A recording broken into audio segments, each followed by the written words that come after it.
तो आज का वीडियो काफ़ी ज़्यादा इंपॉर्टेंट होने वाला है, खासकर इंडियन एयरफोर्स का जो आपका फॉर्म फिलिंग चल रहा है उसमें काफ़ी ज़्यादा अभी ग्रुप सिलेक्शन को लेकर दिक्कत आ रहा है लड़कों को। मैंने पिछला वीडियो डाला था ग्रुप को लेकर कि कैसे आपको ग्रुप को सेलेक्ट करना है, ठीक है, कैसे आप एक्स को चुनेंगे, कैसे आप वाई को चुन सकते हैं, ठीक है, किस टाइप के लड़के वाई ग्रुप को प्रेफर करेंगे, किस टाइप के लड़के केवल ग्रुप एक्स को चुनेंगे, किस टाइप के लड़के बोथ यानी कि ग्रुप एक्स एंड वाई को चुनेंगे। मैंने पिछला वीडियो इसके ऊपर डाला था बट उसमें इतना सारा कमेंट्स आया, हमको लगा कि दोबारा बनाना बहुत ही ज़्यादा इंपॉर्टेंट है क्योंकि डाउट है जो अभी भी लड़कों का ख़त्म नहीं हुआ है। अभी भी लड़के सोच रहे कि फॉर्म फिलिंग तो करेंगे बट ये ग्रुप को लेकर अभी भी माथा पेची चल रहा है उनको कि कैसे सेलेक्ट करेंगे, क्या है, क्या दोनों ग्रुप को पास करना पड़ेगा। अभी तो देखिए क्या है कि लड़के पिछला वीडियो देखे, अब दोनों को अप्लाई तो कर दिए, ठीक है, बोथ में डाल दिए एक्स एंड वाई के लिए। जो साइंस वाले थे वाई को प्रेफर कर रहे हैं तो उनको दोनों डालना पड़ेगा, ये कंपलसरी है। अगर आप दोनों डालेंगे तभी आप वाई को भी दे पाएंगे। अब आपके सामने सवाल ये आ रहा था कि क्या एक्स को भी पास करना पड़ेगा? बिल्कुल ऐसा नहीं है, ठीक है। जो पिछला पैटर्न आपका एयरफोर्स का चलता आ रहा है वही आपका चलता आएगा, ठीक है। अगर आप वाई को क्लियर कर देते हैं, आपका एक्स नहीं निकलता है, आपका एडमिट कार्ड आएगा, डेफिनेटली आपका एडमिट कार्ड आएगा, ठीक। अगर आप दोनों क्लियर कर देते वेल एंड गुड है, दोनों आपका मतलब कि दोनों क्लियर करते तो और भी अच्छा बात है, ठीक। तो ये आपके ऊपर डिपेंड कर रहा है कि आप मतलब कि कौन सा ग्रुप को पास करना चाहते हैं। आप एक्स को पास करना चाहते हैं तो आप एक्स कर लीजिएगा, अगर आप वाई करना चाहते हैं तो वाई कर लीजिएगा, ठीक है। अगर आप दोनों को पेपर देना चाहते हैं, आपका मन है कि चलिए इसमें आजमा लेते हैं, आखिर मतलब देना ही थोड़ा सा देख लेते हैं, लेकिन अगर आप मतलब कि 110% केवल वाई ग्रुप को देकर पास करना चाहते हैं और एक्स को मतलब कि एक मतलब ऐसे ही रखना चाहते हैं कि चलो देखते हैं कि किस टाइप का क्वेश्चन आता है। कुछ लड़के क्या करते हैं ना कि दोनों इसलिए डालते हैं ना कि दोनों में अगर मान लीजिए कि हो भी मतलब कि कुछ लड़के पढ़ भी लेते हैं, उनका हो जाता है दोनों ग्रुप में, लेकिन कुछ लड़के ऐसे होते हैं जो केवल वाई को ही प्रेफर करेंगे। तो वाई को आराम से निकाल सकते हैं आप, एक्स को भी निकाल सकते हैं, दोनों निकाल सकते हैं, अब आपके ऊपर डिपेंड करता है, ठीक। अब बात ये आता है कि ये जो ग्रुप सिलेक्शन है ये कैसे हम लोग सेलेक्ट करें, फिर आपको हम बता देते हैं। और कौन से स्ट्रीम के लड़के कौन सा ग्रुप को चुनेंगे, परसेंटेज क्या होना चाहिए, मतलब कि सारी जो डाउट है आपका, जितना डाउट्स आपका कमेंट में पिछला वीडियो में आया था हर एक आपका आंसर हम देंगे, ठीक। पहला नंबर जो डाउट है आपका, मान लीजिए अगर आपके पास क्लास 12th में एज ए सब्जेक्ट आपके पास मैथ आ जाता है, फिजिक्स आ जाता है, तो आप आराम से भर पाएंगे दोनों ग्रुप को, ठीक है। बोथ को सेलेक्ट कर लेंगे। यहाँ पर ध्यान में देखिए, यहाँ पर आपको दिख रहा होगा both science and other than science. इसका मतलब क्या होता है, एक्स एंड वाई, ठीक।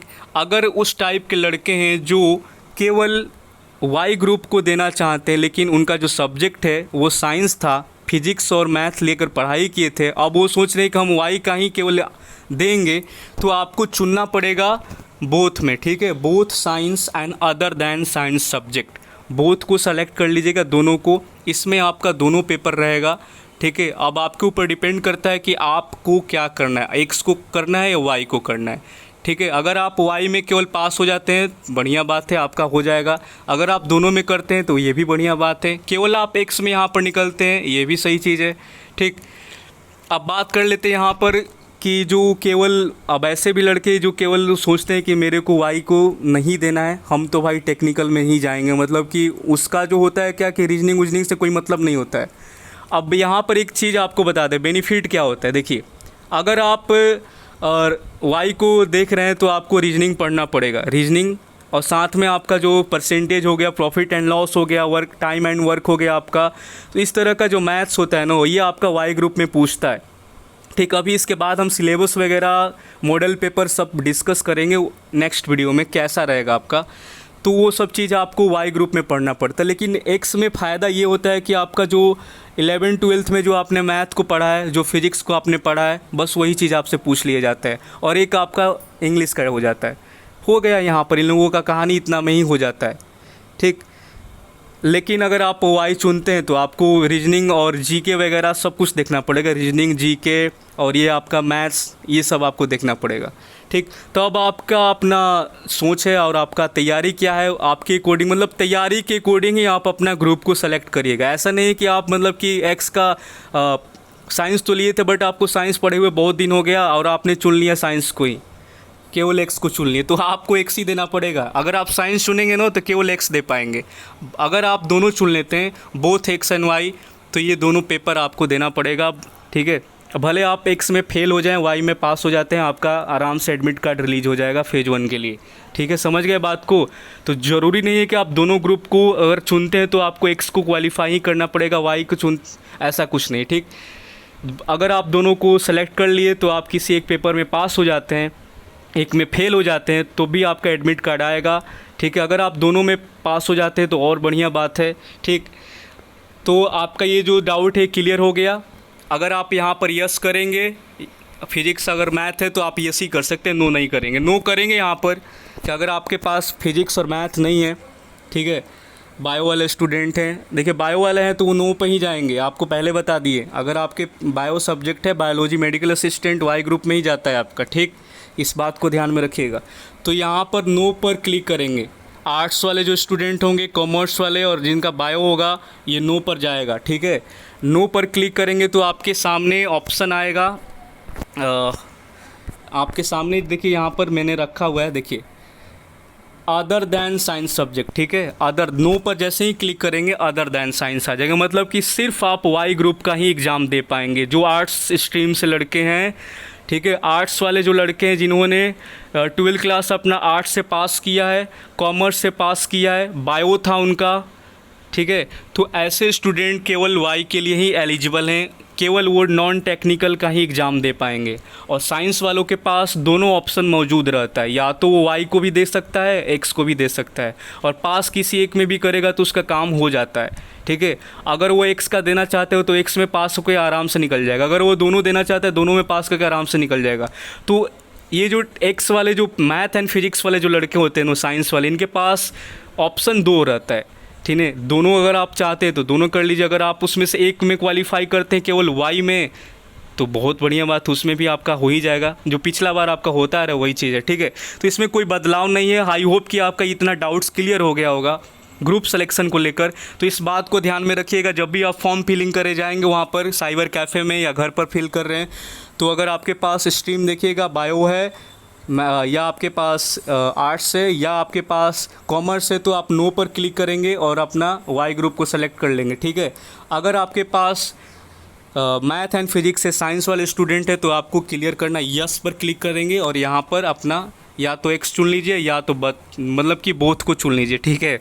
एक्स एंड वाई बोथ को सेलेक्ट कर लेंगे आप, किसी एक में पास करिए, एडमिट कार्ड रिलीज़ करा लीजिए अपने, ठीक है। तो बात इतना तो समझ में आ गया।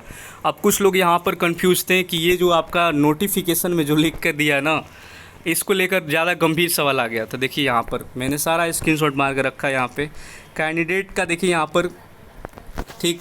इसको लेकर लड़के डर गए थे, बट आपको डरना नहीं है। किसी एक सब्जेक्ट में आपको, मतलब कि किसी भी एक ग्रुप में आपको पास ज़रूर कर लेना। अगर आप दोनों चुनेंगे ना, अगर आप दोनों चुनते हैं, साइंस को भी मतलब एक्स को भी चुनते हैं और वाई को चुनते हैं, तो आप एक ग्रुप में किसी में पास करते हैं तो भी आपका एडमिट कार्ड आ जाएगा। अगर आप दोनों पास करते हैं तो भी आपका एडमिट कार्ड आएगा। तो बात यहाँ पर ये है, ठीक है। तो ऐसा डरिएगा मत कि दोनों पास करना पड़ेगा तो ही आपका एडमिट कार्ड आएगा, ऐसा कुछ भी नहीं है। आप केवल एक ग्रुप पास कर लीजिए, एक में फेल भी करते हैं फिर भी आपका एडमिट कार्ड आ जाएगा। दोनों अगर आप कर लेते हैं बहुत बढ़िया बात है, उससे अच्छा और क्या हो सकता है, ठीक। तो इतना समझ में आ गया। बाकी अगर आपने फॉर्म फिल कर दिया है, अगर आपको फ़ोटो में कोई गड़बड़ हो गया, देखिए यहाँ पर फ़ोटो जो बोला गया है ना कि पासपोर्ट साइज़ जो फ़ोटो होना चाहिए अप्रैल के पहले का नहीं होना चाहिए, ठीक है। अप्रैल के पहले का फ़ोटो आपका नहीं होना चाहिए था। लेकिन अगर आपने बिना स्लेट वाला फ़ोटो फिल करके डाल दिया है, उस मतलब डेट ऑफ फ़ोटो नहीं लिखा या थोड़ा सा ओल्ड फ़ोटो डाल दिया है, फिर भी आपका एडमिट कार्ड आएगा ही आएगा, फॉर्म रिजेक्ट नहीं होता है। साथ में आपको ये भी बता दें, फॉर्म रेयर केस में रिजेक्ट होता है, जैसे कि नाम वगैरह कुछ दिक्कत हो जाता है। अब ये फ़ोटो वोटो के लेकर फॉर्म रिजेक्ट नहीं होता है, ठीक है। तो फॉर्म अगर आपने भर दिया, अगर आपके फ़ोटो में कोई गलती हो गया, मिस्टेक हो गया है, तो उसको लेकर आपको चिंता घबराना नहीं है, फ़ोटो से कोई दिक्कत नहीं होता है। आपका एडमिट कार्ड आ जाएगा। अगर आप डेट ऑफ फ़ोटो नहीं भी लिखे फिर भी आपका एडमिट कार्ड आ जाएगा, ठीक है। नॉर्मल सा फ़ोटो है फिर भी आपका आ जाएगा। अगर आप मतलब कि पूरा नोटिफिकेशन के अकॉर्डिंग अपना फ़ोटो डालें हैं तो उससे अच्छा और कुछ नहीं होता, और तो बढ़िया बात है। अप्रैल से पहले का आपका फ़ोटो नहीं होना चाहिए, अप्रैल के बाद का ही होना चाहिए, इस बात को में ध्यान में रखिएगा, अप्रैल के बाद का, ठीक। और अगर उसके पहले का आपने डाल दिया है तो कोई दिक्कत वाला बात नहीं है। एडमिट कार्ड मैंने पिछला बार भी देखा आया है और इस बार भी आएगा, ठीक। और आपका फॉर्म में कोई गलती हो गया तो आप दोबारा से फॉर्म अप्लाई कर लीजिएगा, ठीक। बस उसके लिए आपके पास एक ईमेल आईडी और एक आपका नया मोबाइल नंबर होना ज़रूरी है। आधार से कोई मतलब नहीं होगा, सेम आधार डाल दीजिएगा। बस आपका एक ईमेल और एक नया जो मोबाइल नंबर है उस, ताकि आपका जो एडमिट कार्ड है ना उस पर रिलीज़ किया जाए, दोनों पर आ जाएगा, ठीक। तो आप उसको लेकर चले जाएंगे। और इसके अलावा भी आप अभी भी आपके मन में अगर कोई डाउट आएगा ना तो फिर उसको कमेंट्स में आप लिख दीजिएगा, अगला वीडियो में हो सके उसको भी क्लियर कर देंगे। जहाँ तक हमको लग रहा है कि हम अपने तरफ से सारा डाउट क्लियर कर दिया, जो ग्रुप सिलेक्शन को लेकर था, जो आपके मन में पास उसको लेकर था। अब आते हैं थोड़ा सा परसेंटेज को लेकर। बहुत सारे ऐसे स्टूडेंट हैं जो सोच रहे हैं कि मेरा मैथ में 45 है, 46 है, 42 है, फिजिक्स में 42 है। आपको बता दें कि बस इंग्लिश में आपका 50 या उससे ज़्यादा नंबर होना ज़रूरी है, इंग्लिश सब्जेक्ट में, ठीक है। बाकी किस सब्जेक्ट में कितना है वो मैटर नहीं करता है। बाकी 50% आपका ओवरऑल बन जाना चाहिए, जैसे टोटल मिलाकर एग्रीगेट जो परसेंटेज होना चाहिए 50% या उससे ज़्यादा आपका परसेंटेज है ओवरऑल। तीनों स्ट्रीम में आपका 50 से, मतलब कि जो साइंस वाले हैं 50% या उससे ज़्यादा है, और इंग्लिश में भी 50 से उससे ज़्यादा है, फॉर्म भर सकते हैं। आर्ट्स वाले 50% या उससे ज़्यादा है, फॉर्म भर सकते हैं, ठीक है। बस इंग्लिश में ध्यान दीजिएगा, 50 या उससे ज़्यादा नंबर तीनों स्ट्रीम वाले स्टूडेंट के पास होना चाहिए, और परसेंटेज है जो उनका 50% या 50 से ऊपर होना चाहिए। बाकी कोई सब्जेक्ट मैटर नहीं करता है, बस आपका बस इंग्लिश मैटर करेगा। 50 मार्क्स इंग्लिश में ज़रूरी है उससे ज़्यादा, ठीक है। और परसेंटेज आपका 50 होना चाहिए। इसके अलावा अब मेरे को ऐसा डाउट नहीं लग रहा है कोई है, सारा मैंने क्लियर कर दिया है। बाकी फॉर्म फिल कर लीजिएगा, ठीक है। अब मैं जो अगला वीडियो बनाऊंगा आपका सिलेबस को कवर करूंगा, दोनों ग्रुप का जो पैटर्न आपका चेंज हुआ, न्यू सिलेबस, मॉडल पेपर देखिएगा, आइडिया लगेगा क्वेश्चन को कैसे करना है। बाकी टेक्स्ट बुक का मैंने लिंक आपको डिस्क्रिप्शन बॉक्स में डाल दिया है, जाकर तुरंत टेक्स्ट बुक पर टेस्ट सीरीज बाई करिए, और वहाँ पर टेस्ट जो आपका PYQ प्रीवियस ईयर और चैप्टर वाइज जो टेस्ट वहाँ पर डाला हुआ है काफ़ी बूस्ट अप देगा आपको, ठीक है। वहाँ पर अगर आप अच्छा परफॉर्म करेंगे एग्ज़ाम आपका डेफिनेटली बेस्ट जाएगा। कोड भी होगा, ठीक है। F34GBS आपका कोड है, ये कूपन कोड है आपका टेक्स्ट बुक का, ठीक है, जो आपका लिख देते हैं F34GBS, ठीक है। ये आपका कूपन कोड है, इसको आप अप्लाई कर लीजिएगा। नीचे डिस्क्रिप्शन बॉक्स में कोड मिल भी जाएगा, F34 कोड क्या आपका F34GBS। फिर से एक बार आपको दिखा देते, थोड़ा सा अजीब तरीके का हो गया था। F34GBS ये आपका टेक्स्ट बुक का कोड है, जहाँ से 50% डिस्काउंट मिलेगा आपको, और आराम से 1 महीने का या साल भर का जो आपके अकॉर्डिंग लगे। टेक्स्ट बुक पर ये होता है क्या कि एक बार अगर आपने टेस्ट सीरीज बाई कर लिया ना तो आप किसी भी एग्ज़ाम का टेस्ट लगा सकते हैं, चाहे SSC का हो, चाहे जो मतलब कि जो भी टेस्ट अवेलेबल है। डिफेंस का ही नहीं, डिफेंस में तो मिलेगा ही मिलेगा, यूपी पुलिस, जो भी जितना भी आपका एग्ज़ाम आएगा ना, हर एग्ज़ाम के लिए टेक्स्ट बुक का आपका मॉक खुल जाता है। यही फ़ायदा होता है, एक पैसा सारा एग्ज़ाम मिल जाता है। तो आप एयरफोर्स का वहाँ पर अवेलेबल हो गया, जाइए, कोड और लिंक आपको डिस्क्रिप्शन बॉक्स में मिलेगा, फटाफट लगा लीजिए वहाँ पर, ठीक है। मिलते हैं नेक्स्ट वीडियो में। बाकी कमेंट्स जो भी होगा नीचे ज़रूर लिख दीजिएगा, डाउट्स होता है तो आपका, और वीडियो शेयर करिएगा। फर्स्ट टाइम चैनल पर आए तो सब्सक्राइब ज़रूर कर लीजिएगा।